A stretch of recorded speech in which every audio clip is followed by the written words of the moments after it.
right here, I had them in my backyard. And if you remember, I painted them last year.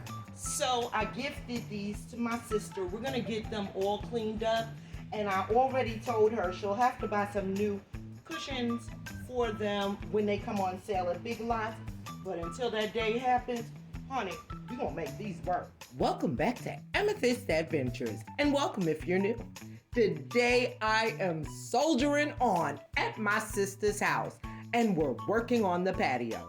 So I hope you enjoyed this quick little video, and I hope it gives you inspiration to get your outdoor space together and show you it doesn't need a lot of pieces for it to be cute.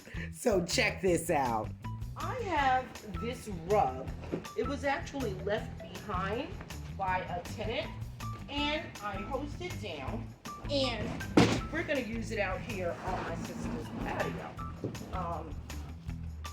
Like I said, everything out here is things that I already had on hand.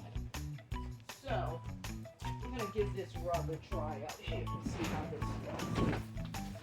I didn't get too much, well, I didn't get it for the patio, but I am gonna try to set up a little seating area, and then we'll improve on that, and I'll show you in a further video.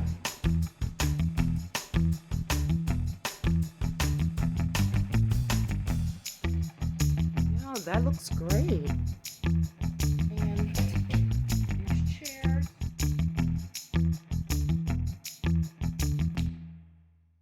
Stay tuned for the next video where I will add some texture and color to this patio area with some tables, blankets, pillows, and florals.